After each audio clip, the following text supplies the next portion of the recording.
عزیز سامعین، السلام علیکم ورحمۃ اللہ وبرکاتہ۔ ایک اچھی بات آپ سے شیئر کرنے کے بعد میں اپنے اصل موضوع پر گفتگو کروں گی۔ بچوں کا دماغ ان کی نہایت کم عمری بلکہ پیدا ہوتے ہی تیزی سے کام کرنا شروع کر دیتا ہے اور وہ اپنے اطراف لوگوں کی حرکات و سکنات کا جائزہ لینا شروع کر دیتا ہے۔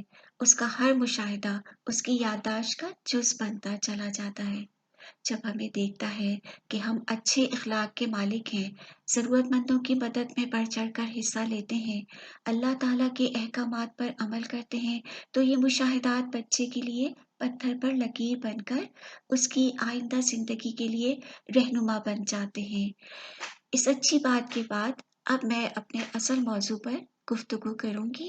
اعوذ باللہ من الشیطان الرجیم، بسم اللہ الرحمن الرحیم۔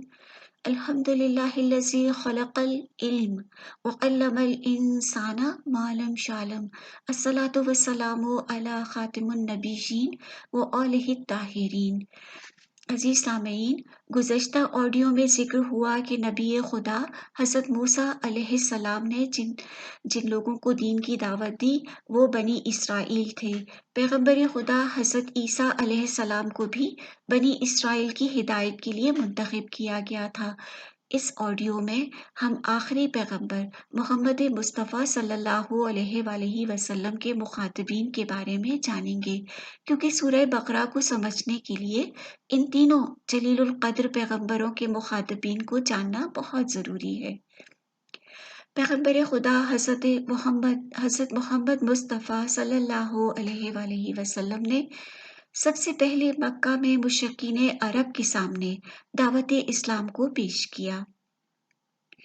3 سال تک خفیہ طریقے سے تبلیغ فرماتے رہے، پھر اللہ تعالیٰ کے حکم پر 13 سال کے عرصے تک کھلم کھلا تبلیغ فرمائی۔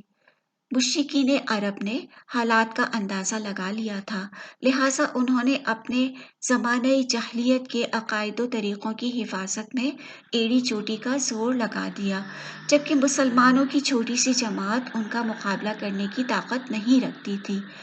آخر کار مسلمانوں کے لیے ہجرت کا حکم آ گیا اور مسلمان اور پیغمبر خدا محمد مصطفیٰ صلی اللہ علیہ وآلہ وسلم مدینہ منورہ ہجرت کر کے چلے گئے۔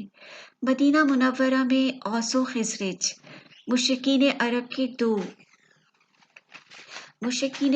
کے دو طاقتور قبیلے بت پرستی میں مصروف تھے اور آپس میں سخت جنگ و جدال کرتے رہتے تھے۔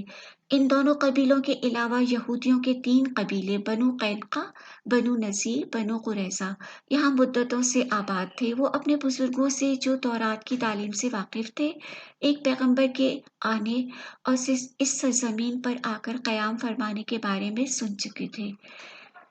ان باتوں کی ڈیٹیل ہم سورہ بقرہ کی پرحکمت آیات سے ضرور حاصل کریں گے۔ سورہ بقرہ شروع کرنے سے پہلے ہم اس کے موضوعات اور فضیلت پر ایک نظر ڈالیں گے۔ سورہ بقرہ قرآن کریم کی طویل ترین سورتوں میں سے ہے۔ سورہ کی آیات مدینہ منورہ میں اسلامی معاشرے کی گوناگوں ضروریات کے مطابق نازل ہوئی ہیں۔